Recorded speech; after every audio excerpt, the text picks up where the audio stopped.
Selamat pagi buat kita semua. Kita mengucap syukur kepada Tuhan Yesus Bapa kita, karena pada pagi ini kita bangun dalam keadaan sehat dan badan kita terasa segar. Terima kasih ya Bapa untuk berkat-Mu, berkat kesehatan yang tidak bisa dibeli dengan apapun. Bapa di sorga, terpujilah nama-Mu hari ini sampai selama-lamanya. Amin. Kita akan melanjutkan firman Tuhan. Sebelum video ini, kalian nonton dulu part bagian 97. Jadi kalian tahu di situ aku udah baca firman Tuhan lebih lengkap karena berhubungan dengan yang sekarang juga ya. Dan yang di video lalu itu ya, di part 97, siksaan yang berat dan Mesias palsu. Dan sekarang kita akan lanjutkan, kita berdoa. Bapa di sorga, terima kasih ya Tuhan untuk kasih setiamu pada kami ya Bapa. Engkau membangunkan kami dalam keadaan sehat pagi ini. Bapa, terpujilah namamu Bapa, karena begitu besar kasih-Mu kepada kehidupan kami manusia ini. Manusia yang berdosa Bapa. Engkau sabar terhadap kami. Bapa, sekarang kami akan membaca firman-Mu. Biarlah firman-Mu ini berakar, bertumbuh, dan berbuah. Bapa di sorga, ajari kami Bapa supaya kami mengerti akan firman-Mu, akan apa yang ingin Engkau sampaikan kepada kami, masing-masing kami Bapa. Taruhlah apa yang ingin Engkau taruh ke dalam hati masing-masing kami, supaya kami mengerti, turut kehendak-Mu, dan melakukan apa yang Engkau inginkan. Dan biarlah nama-Mu dipermuliakan hari ini sampai selama-lamanya. Bapa di sorga, terpujilah nama-Mu di dalam nama Tuhan Yesus, Juru Selamat dan Penebus kami.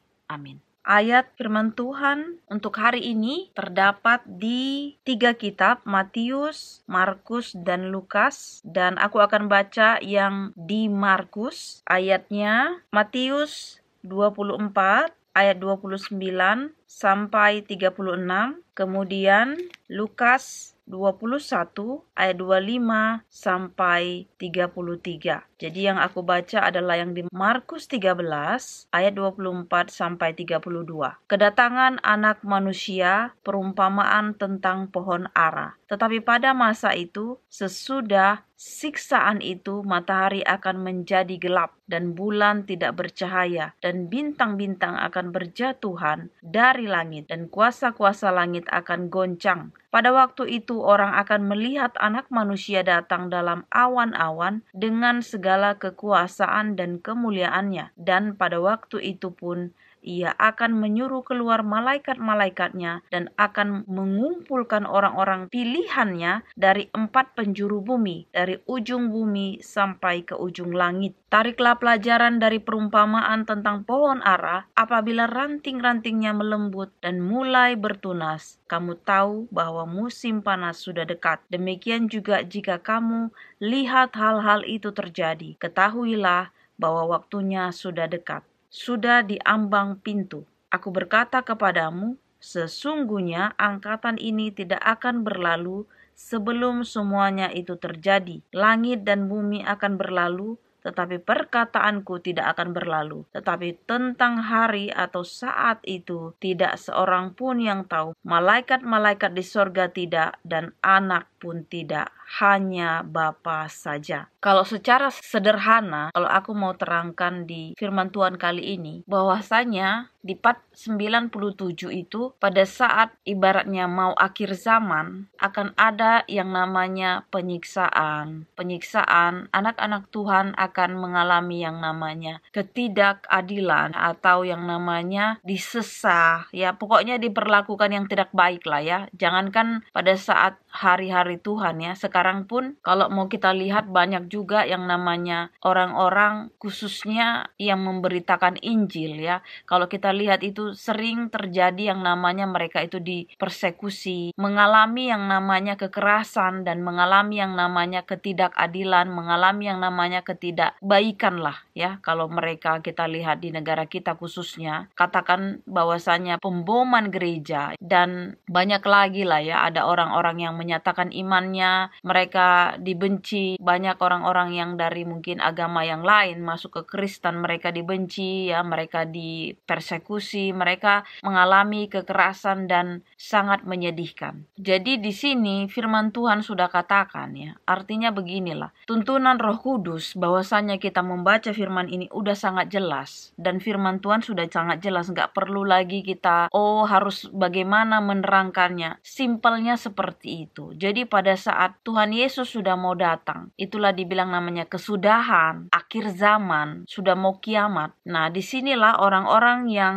seperti banyak yang bilang, emang orang Kristen itu kok menuhankan Tuhan Yesus? Dia memang Tuhan. Kalau kalian masih meragukan, kalian akan lihat nanti pada saat Tuhan Yesus datang yang kedua kali. Karena kedatangan Tuhan Yesus yang kedua kali, misinya adalah menjadi benar-benar Tuhan sepenuhnya, dalam artian bukan dia nggak Tuhan waktu dia datang pertama kali, tetapi kali kedua ini, kedatangan dia itu bukan lahir dari perempuan, bukan jadi manusia seutuhnya pada saat yang pertama, tetapi dia akan datang itu di awan-awan. Seperti tadi aku udah baca, dia akan datang di awan-awan. Orang-orang akan melihat dengan kemuliaannya. Malaikat-malaikat akan turun juga bersama dia, dalam artian menunjukkan bahwasanya inilah Tuhan Yesus yang akan menjemput umat-umatnya yang percaya. Dia akan datang memisahkan orang yang benar dan yang tidak benar. Jadi dia itu datangnya bukan lagi lahir dari Maria, ya, bukan lahir lagi dari perempuan ibaratnya, tetapi dia langsung datang di awan-awan. Pada saat di sini sudah jelas, ya, setelah nanti yang namanya penyiksaan itu, kemudian muncul nabi-nabi palsu, seperti sudah di Alkitab, nggak usah bingung karena semuanya udah ada di sini. Jadi Tuhan kita itu bukan Tuhan yang udahlah pokoknya nanti aku datang gitu. Semuanya ada di sini. Kita tinggal baca aja. Oh, berarti Tuhan udah kasih kisi-kisinya, bahkan dia sudah kasih contohnya. Jadi kita tinggal baca benar-benar, minta tuntunan Roh Kudus. Kalaupun memang kita nggak ngerti juga, kita boleh, nggak apa-apa, kita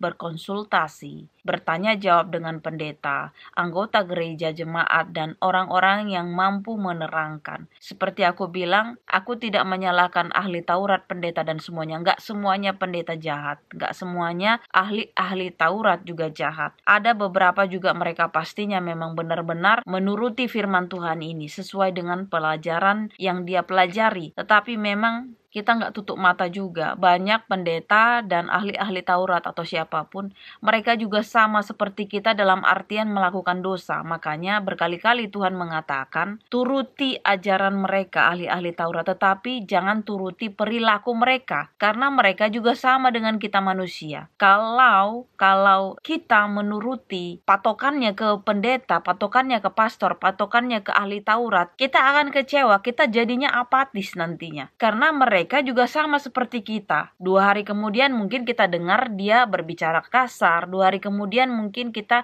atau setelah beberapa jam kemudian kita dengar dia melakukan ini dan itu. Itu bisa saja terjadi. Makanya patokannya itu adalah Tuhan Yesus. Follow Jesus, not follow me. Artinya seperti itu. Ya, ikuti Tuhan Yesus, jangan ikuti pendeta, jangan ikuti saya, jangan ikuti aku, jangan ikuti yang lain. Follow Jesus, ya. Ikuti Tuhan Yesus, tinggal di dalam Yesus, jangan di dalam aku sendiri ini. Karena kita semuanya sama manusia. Aku juga bisa melakukan kesalahan, kesilapan, dosa. Jadi kalau mengikuti aku secara pribadi, aku juga manusia yang gak layak gitu loh. Sama seperti kalian di sana. Jadi di sini kita harus benar-benar ikuti Tuhan Yesus itu, bukan manusianya. Tetapi Tuhan Yesus sudah mengikatkan di sini, kan sudah ada ingatan di sini. Ikuti ajaran mereka. Apa yang diajarkan sama pendeta, ahli-ahli Taurat, itu gak ada yang salah kalau dia sesuai firman Tuhan. Tetapi untuk tingkah laku jangan ikuti. Kalau yang baik ikuti, tapi kalau yang tidak baik ya jangan. Karena apa? Karena Tuhan sudah ingatkan di sini. Tuhan udah kasih tahu kan. Jadi nggak ada yang nggak dikasih tahu sama Tuhan, kecuali kedatangannya yang kedua kali. Bahkan malaikat pun nggak tahu. Kalau di sini dibilang anaknya nggak tahu, tetapi anak sama bapak itu kan sama. Jadi kalau mau kita bilang cuman hanya keberadaannya aja, bapak dan anak. Padahal mereka itu adalah sama. Cuman karena keberadaannya keberadaannya saja. Kemudian di sini dikatakan ya, setelah masa yang dimana penyiksaan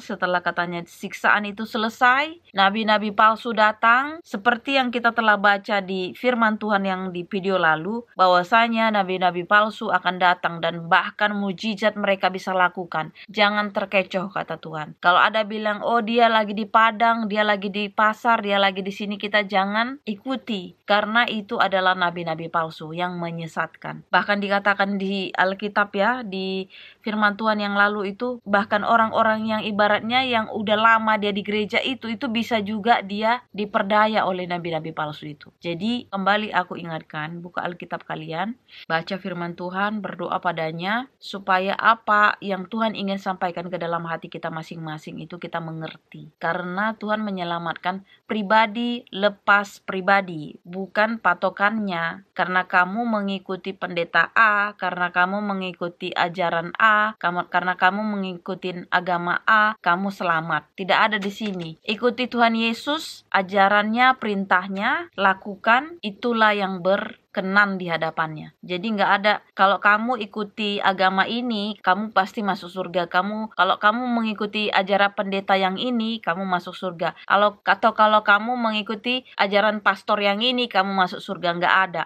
Follow Jesus, ikuti Tuhan Yesus, ajarannya lakukan. Jadi semuanya best sama di sini. Karena Tuhan Yesus bukan datang membawa agama. Tuhan Yesus bukan datang membawa sekte-sekte. Dia membawa kasih. Siapa yang percaya kepadaku, kata Tuhan Yesus. Kalau mau kita baca di sini itu semua udah berurutan. Kita tinggal berikan waktumu untuk firman Tuhan supaya kita mengerti. Kembali lagi, Tuhan itu nggak perlu diajari. Banyak cara Tuhan supaya dia kasih kita mengerti. Kalau kita benar-benar mencari dia, Tuhan itu nggak pernah dia mau menolak. Yang penting kita fokus. Bisa share kepada pendeta, tanya jawab, ahli-ahli Taurat seperti aku bilang tadi, nggak ada salahnya. Tetapi jangan patokan ke mereka, apalagi perbuatan. Karena perbuatannya sama dengan kita manusia. Mereka pun kalau diusik juga bisa saja mereka melakukan yang namanya dosa ya. Jadi kita patokannya ke Tuhan Yesus saja. Kalau untuk ajaran kita nggak ngerti, kita boleh bertanya jawab. Tetapi kalau kita sudah dewasa seperti aku saat ini, apalagi dengan keadaan pandemi ini, kita baca firman Tuhan. Kalau nggak ngerti, aku selalu bilang, Tuhan aku nggak ngerti di bagian ini. Pasti nanti akan Tuhan taruh di hatiku, di pikiranku, atau mungkin ada orang-orang yang bisa menyampaikan nanti, atau orang tuaku, atau abangku, atau siapa saja, atau adikku, atau siapa saja yang kita bisa bertemu dengan mereka. Pasti itu nanti Tuhan akan berikan dari berbagai aspek. Karena Tuhan itu nggak terbatas dia. Orang burung aja bisa ngasih makan nabi. Jadi siapa saja bisa dipakai Tuhan ya. Kita nggak perlu ragukan kuasa Tuhan itu. Kemudian prosesnya itu tadi udah terjadi penyiksaan, nabi-nabi palsu, kata Tuhan sudah selesai ya. Tetapi pada masa itu sesudah siksaan itu matahari akan menjadi gelap. Jadi pokoknya kuasa langit ya, kemegahan langit itu ya, di mana matahari, bintang, bulan, pokoknya semualah segala perangkatnya yang ada di atas langit itu, kemegahannya akan katanya runtuh. Matahari katanya gelap, yang kita nggak bisa memandang matahari, kadang-kadang mata kita agak seperti ini, matahari akan gelap. Kemudian bulan tidak bercahaya dan bintang-bintang berjatuhan dari langit seperti yang tadi. Semuanya udah ada di sini. Semuanya pokoknya akan terjadi yang namanya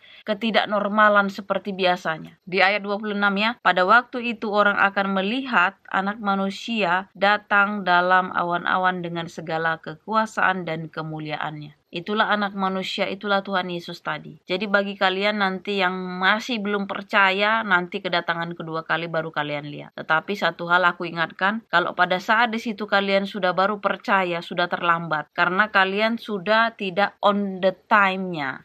Sebelum kedatangan Tuhan Yesus, disitulah kita harus percaya kepadanya. Menerima dia sebagai juru selamat. Mengakui dia sebagai Tuhan dan juru selamat kita sebelum kedatangannya. Kalau udah kedatangan dia, sudah terlambat. terlambat, pintu kasihan sudah tertutup. Makanya buat teman-teman yang belum percaya Tuhan Yesus, sekarang percayalah padanya, jangan terlambat ya, jangan lagi tunda-tunda, karena kalau Tuhan Yesus sudah datang, udah terlambat, udah nggak bisa lagi. Oh, memang Yesus itu memang Tuhan, udah nggak bisa lagi, karena sudah terlambat, sudah kedatangan kedua kali menjemput manusia yang percaya. Katanya di firman Tuhan, aku akan membawa pedang memisahkan orang yang percaya dan yang tidak percaya. Jadi sekarang ini jangan tunda-tunda lagi, percaya pada Tuhan Yesus. Kalau masih ragu-ragu, sekarang berdoa pada Tuhan Yesus, minta supaya, atau berdoa pada yang kalian yakini bagaimana caranya kalian minta sama Tuhan, tunjukkan jalan yang lurus itu, tunjukkan kalau Tuhan Yesus itu benar Tuhan, karena banyak dari orang-orang yang percaya kepada Tuhan, mereka dikasih kesempatan untuk bertemu dengan Dia secara langsung, walaupun mungkin ada orang-orang yang bilang gak bisa melihat karena cahaya, tapi ada beberapa yang mungkin bisa, tapi dia gak bisa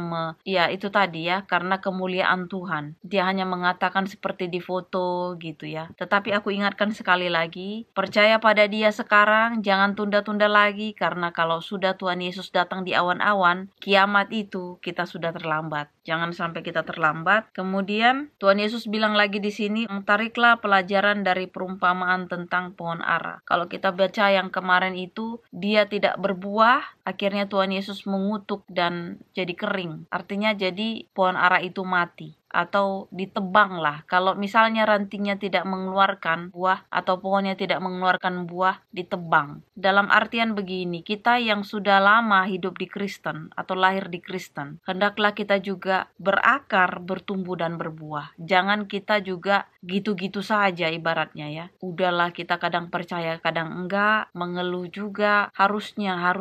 Kalau kita sudah dipilih Tuhan, kita harus jadi berkat. Kita harus juga menjadi terang dan garam. Kalau menurutku sekarang kadang-kadang ya, banyak orang Kristen yang udah diberkati, malah dia itu selalu minta berkat terus sama Tuhan. Bahkan ada yang sampai merasa kosong. Itu bagaimana ceritanya? Udah dikasih ibaratnya anak kandung, artinya kita dilahirkan di Kristen, udah dipilih Tuhan, lahir di terang. Kemudian kita bukan jadi terang sama orang. Kemudian kita udah diberkati, kita bukan jadi berkat sama orang, malah terus lagi minta-minta. Bahkan ada orang yang udah diberkati, nggak ngerti dia untuk memberkati orang. Malah dia jadi kosong. Udah banyak duitnya, banyak hartanya, jadi kosong dia. Bahkan dia nggak bisa lagi ngontrol. Itulah kesalahan kita. Kalau kita sudah diberkati Tuhan, dipilih Tuhan, kita harus kasih, bagikan sama orang. Apapun itu. Kembali lagi aku bilang, bukan hanya materi ya. Ilmu, informasi, apapun bagikan sama orang-orang. Karena sekarang inilah waktunya kita. Sebelum kedatangan Tuhan Yesus kedua kali. Kalau udah datang, untuk apa lagi harta kita? Untuk apa lagi itu? Pengetahuan kita untuk apa lagi itu? Nggak berguna. Orang Tuhan Yesus sudah datang, kita malah untuk mau tinggal di kerajaan Allah bersama Dia. Di situ udah ada lagi yang namanya bodoh pintar, kaya miskin, penderitaan, ya, kesusahan, rasisme, penghakiman, ini nggak ada lagi, karena di situ detik-detiknya Tuhan Yesus datang, kita dihakimi, dipisahkan orang yang benar dan tidak benar ya. Orang yang berbuah, yang bertumbuh menjadi berkat itu dipisahkan. Jadi Tuhan Yesus mengatakan di sini, mengingatkan kita kembali berjaga-jaga. Katanya, tariklah pelajaran dari perumpamaan pohon ara. Jadi katanya di sini bahwa musim panas, apabila ranting-rantingnya melembut dan mulai bertunas, kamu tahu bahwa musim panas sudah dekat. Demikian juga kamu lihat hal-hal itu terjadi, ketahuilah bahwa waktunya sudah dekat, sudah di ambang pintu. Jadi kalau yang di Lukas, bahkan di sini ya, aku nggak baca semuanya karena videonya akan lama. Tadi aku udah kasih ayatnya ya,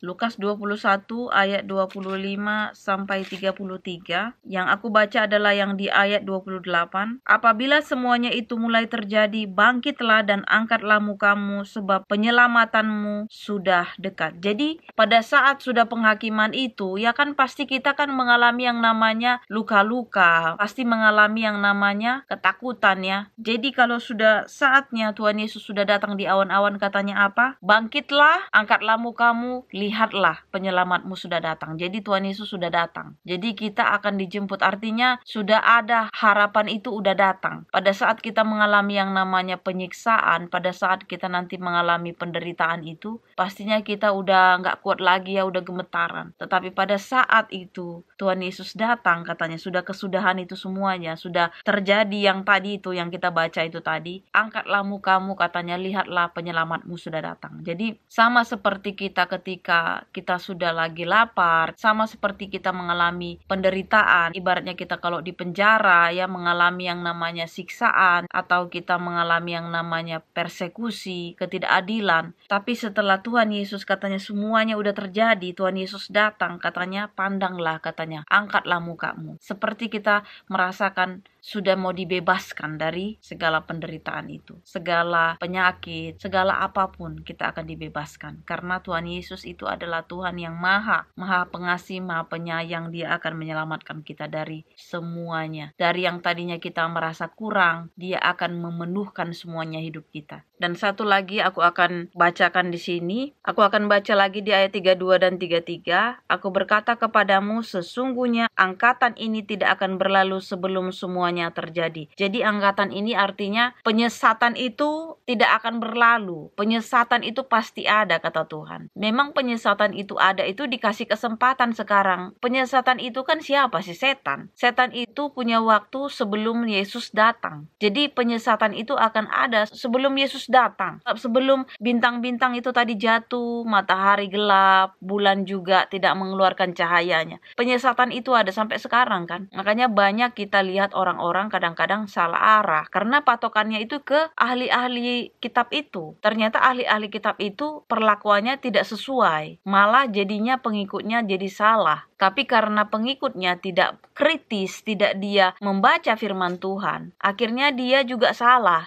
juga. Makanya seperti aku bilang ya, bersyukur kalau di Kristen itu kita, Alkitab ini, kita bisa mengerti dalam artian ditranslate ya, diterjemahkan. Terjemahan ini fungsinya supaya kita ngerti. Karena banyak orang yang baca kitab lain, kalau dia nggak ngerti gimana dia mau lakukan. Kalau misalnya dari depan, pemimpin salah baca aja kan bisa diingatkan. Bisa jadi dong dia salah, karena dia kan nggak sempurna juga. Jadi dengan cara kita diterjemahkan kitab ini, supaya kita ngerti juga, oh maksudnya seperti ini. Atau oh benar apa yang dikatakan Pak Pendeta, Pastor, oh benar, sesuai. Jadi kita bisa berpikir. Kemudian kalau untuk di sini di ayat 33, langit dan bumi akan berlalu tetapi perkataanku tidak akan berlalu. Kata Tuhan, semuanya akan berlalu, akan runtuh. Kalau di firman Tuhan yang lalu, katanya Yerusalem itu yang katanya megah, bait sucinya akan berlalu dan udah runtuh kan. Bait Salomo yang dibangun yang begitu megah itu kan udah runtuh. Tetapi di sini dikatakan Tuhan juga, bahkan kemegahan langit yang kita lihat, langit ini sekarang aja langit itu biru ya, aku lihat karena cuaca juga baik. Segala kemegahannya, kecantikannya itu akan runtuh ya. Matahari akan gelap, bulan tidak bersinar, bintang berjatuhan, dan Yesus akan datang di awan-awan itu, dan malaikat Tuhan akan juga bersama-sama dengan dia meniup terompet sangkakala, karena pemberitahuan Anak Manusia telah datang ke dunia untuk yang kedua kali. Ya, dia akan menjemput umat, karena misinya yang kedua menjemput umatnya yang percaya kepadanya. Yang tadi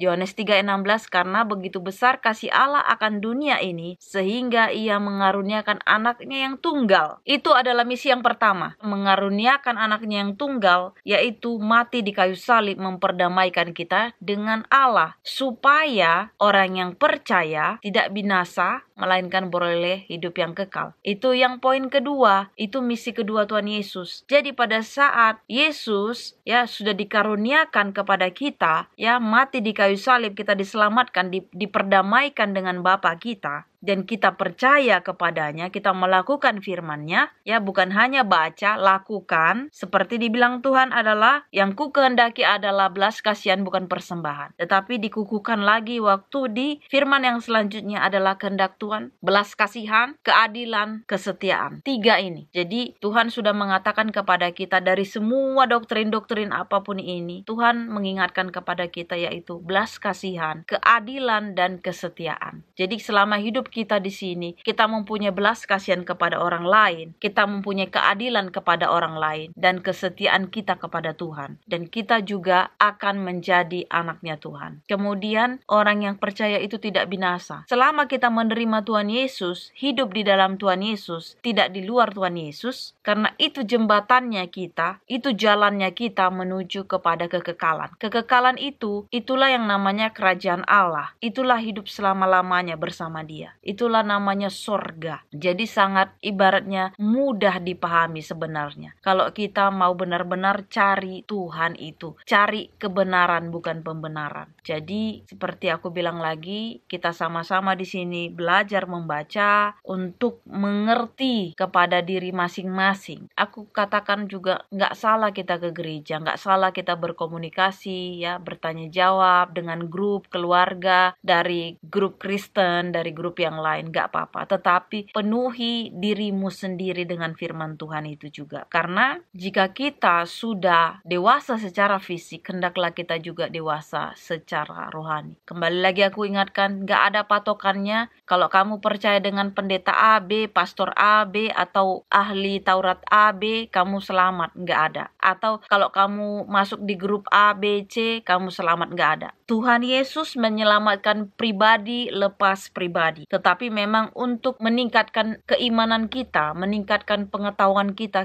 share boleh. Kita berbagi, kita ikuti gereja, kita ikuti grup dan lain-lain. Kita baca dari Google, kita baca juga dari firman-firman Tuhan, buku-buku dan lain-lain. Kita juga bisa dengar dari YouTube, ya, nonton video dan sebagainya, itu bisa. Tetapi seperti aku bilang, patokan bukan hanya di situ untuk orangnya, perlakuannya, tidak. Karena kalian akan kecewa. Karena banyak juga nanti pendeta A terkenal, tiba-tiba terjadi seperti ini. Akhirnya kalian kecewanya jadi sama Tuhan. Manusia yang melakukan, Tuhan yang dikecewakan. Jadi jangan, itu yang aku ingatkan, jangan salah alamat. Jangan salah alamat. Sama seperti aku bilang, ngakunya anak Tuhan, perlakuannya anak setan. Komplainnya ke Tuhan nanti kalau nggak jadi sesuai dengan apa yang dia doakan. Makanya aku bilang, kalau kita anak Tuhan, lakukan firman Tuhan. Hidupmu harus kudus, hidupmu harus sesuai dengan apa yang menjadi anaknya Tuhan itu seperti apa. Jangan ngaku-ngaku saja anak Tuhan, ngaku-ngaku saja Kristen, tapi perlakuannya setan. Jadi nanti kalau udah hidupnya nggak sesuai dengan apa maunya dia, komplainnya ke Tuhan. Salah alamat, ya komplainnya ke setan lah. Orang selama ini hidupmu bagaimana hidupmu, kan seperti itu. Sampai kalau bisa sebenarnya Tuhan itu bicara, ya, tapi karena memang dia adalah Tuhan panjang sabar. Kamu selama ini kemana? Kenapa komplain ke aku? Ibaratnya kan kalau secara manusia kan seperti itu. Katanya kamu ibaratnya anak aku, tapi perlakuanmu nggak pernah. Ngubungin aku juga nggak pernah. Ya, nanya aku juga nggak pernah, kata Tuhan. Tanya kabarku aja nggak ada ibaratnya. Kalau jadi manusia nih contohnya. Tapi tiba-tiba kalau ada sesuatu mintanya ke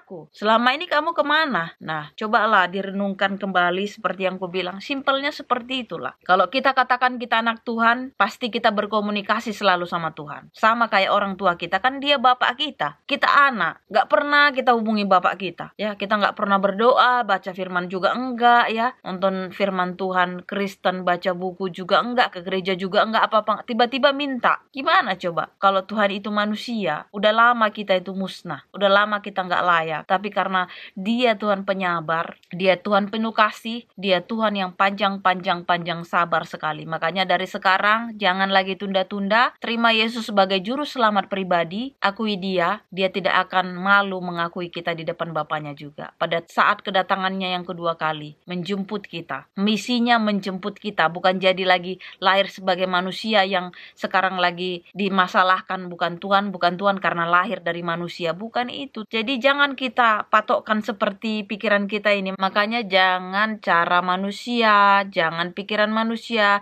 jangan kalkulator manusia. Tuhan itu tidak terbatas. Tapi kita lihat konteksnya, dia datang ke dunia ini sebagai manusia karena dia mau misinya menyelamatkan manusia, mati di kayu salib. Jadi dia jadi manusia, ya pasti lahir dari perempuan, bukan dari laki-laki, bukan dari barang-barang. Setelah itu selesai, misi kedua seperti tadi yang di Yohanes 3:16 aku udah terangkan. Kemudian dia akan menjemput, dia jadi Tuhan yang benar-benar, bukan lagi dia lahir ke dunia ini, tetapi dia langsung dari awan-awan itu. Kalau dia datang di awan-awan, yang bisa terbang itu adalah burung, pesawat terbang, ya, tapi dia bisa di awan-awan nanti. Coba bayangkan, kalau dia bukan Tuhan siapa? Bahkan dia bisa jalan di atas air. Kalau bukan Tuhan siapa? Nggak ada manusia. Nabi pun, sekalipun nabi, nggak ada, belum pernah ada di Alkitab ini yang kubaca dia pernah berjalan di atas air. Si Petrus waktu itu sempat dia katakan, bolehkah aku bersamamu Tuhan? Boleh, kata Tuhan. Tetapi waktu angin semelir, katanya, itulah namanya manusia ini. Ya, ada namanya ketakutan, kecemasan. Akhirnya dia tenggelam. Untungnya lagi, masih untungnya, Petrus langsung berteriak, Tuhan tolong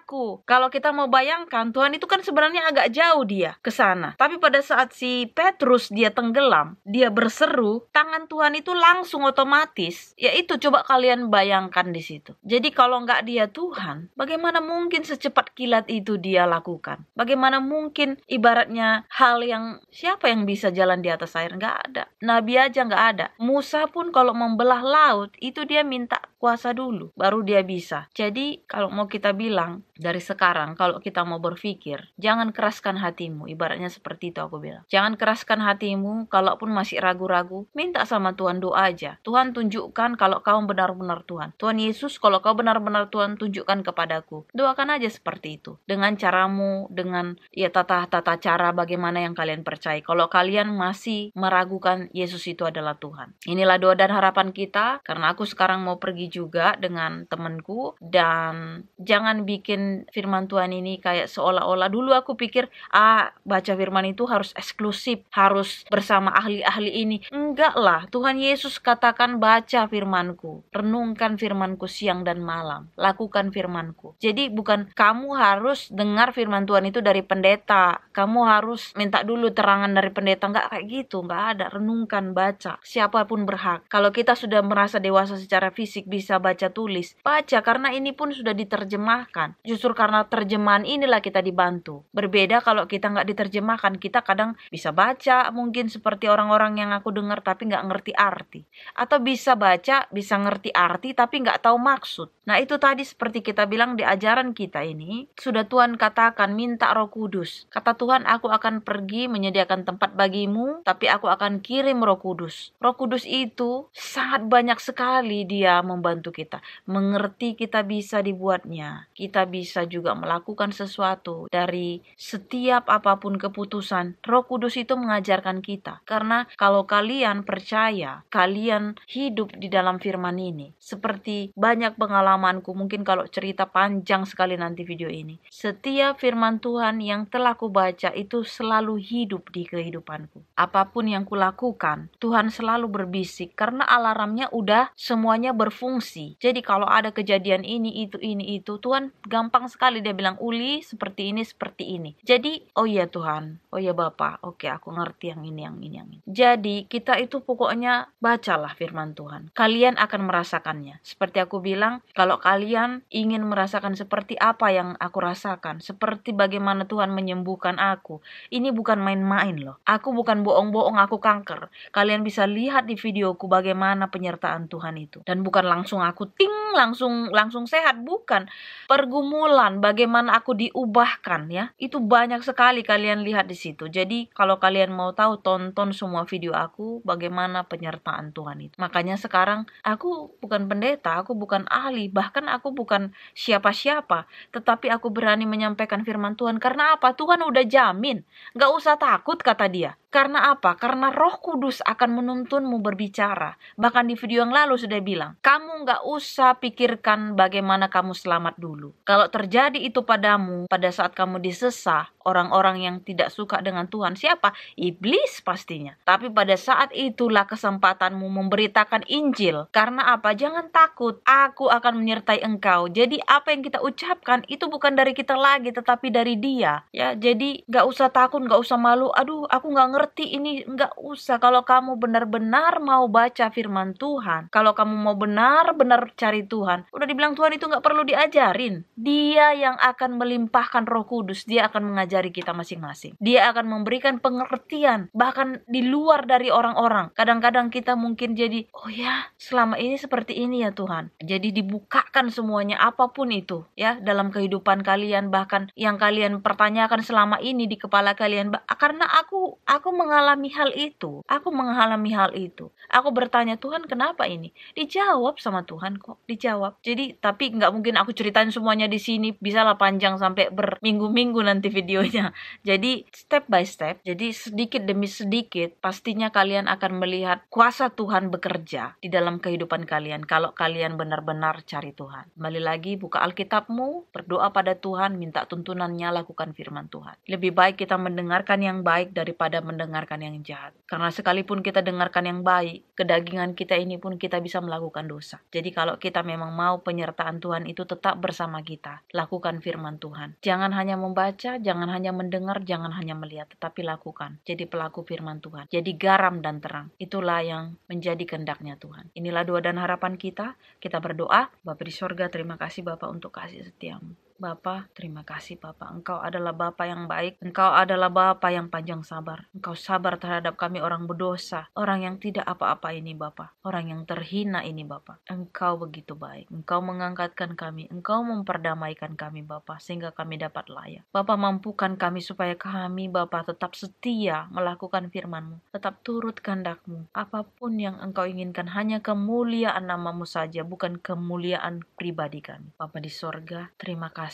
Terima kasih Bapak atas pengetahuan. Terima kasih atas kesehatan. Terima kasih atas penyertaan-Mu kepada kami. Bapak, kami tidak bisa Bapak mengucapkan terima kasih sebanyak apapun Bapak. Karena lebih banyak perbuatan baik-Mu kepada kami. Lebih banyak Bapak. Ucapan kami terima kasih pun, jika kami katakan Bapak seperti lagu di mana jikapun laut penuh tinta, rumput menjadi pena, tidak akan cukup Bapa menuliskan kasih-Mu kepada kami. Tidak akan pernah cukup. Bapa, hapuskan segala dosa kami supaya kami layak dekat-dekat kehadiran-Mu. Supaya berkat yang Engkau akan berikan kepada kami juga menjadi berkat buat orang lain, bukan hanya buat diri kami sendiri. Apapun itu berkatnya Bapa. Baik pengetahuan, informasi, bahkan materi. Bapa, berkati juga Bapa keluarga kami di Indonesia, teman-teman, siapapun itu Bapa. Engkau bukakan Bapa orang-orang Indonesia, keluarga kami di sana, supaya dapat mengenal Bapa siapa Engkau. Engkau menyertai Indonesia Bapa. Indonesia sudah mengalami banyak sekali pergumulan untuk mengenal siapa Engkau. Bantu Bapa orang Indonesia supaya mereka lebih dekat kepadamu, menjadi anak-anak-Mu, menjadi bangsa yang terpilih, menjadi bangsa yang selamat pada saat kedatangan-Mu yang kedua kali. Bapa di sorga, terpujilah nama-Mu. Biarlah kehendak-Mu yang jadi, bukan kehendak kami. Sempurnakan doa kami Bapa di dalam nama Tuhan Yesus, Juru Selamat dan Penebus kami.